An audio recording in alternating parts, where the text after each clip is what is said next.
watch how I was able to take this photo and turn it into this based off of these spy shots. Stay tuned. All right, everybody, welcome back to the channel. My name is Brian from Monaco Auto Design, and as you heard in the intro, today you're gonna watch how I took the spy shots that have been circulating of the brand new Ferrari SF90 VS or version Speciale. Not sure what it's gonna be called yet. We should soon find that out in due time, but I wanted to give a sneak peek based off of these spy shots.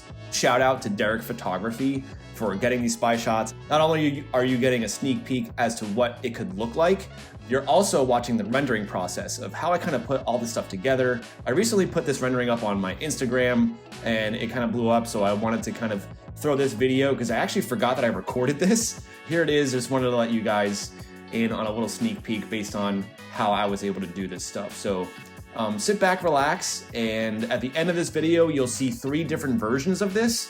So there's a yellow version, a red version, and a gray version. In the comments, let me know what you think is best. Let me know what you think of the SF90 VS in general. Do you think it's gonna be an amazing car? I'm pretty sure it will be. And also don't forget to like and subscribe if you wanna see more of these videos. I have a few that I'm already recording in the works, so stay tuned for that. And stay tuned for the end of this video to see those versions, and I'm out. I'll catch you guys later.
All right, and there we have it. Let me know in the comments whether you like this yellow version, this red and silver version, or this gray and yellow version. Again, thank you so much for tuning in. Comment below, like the video, subscribe for more, and I'll catch you guys next time.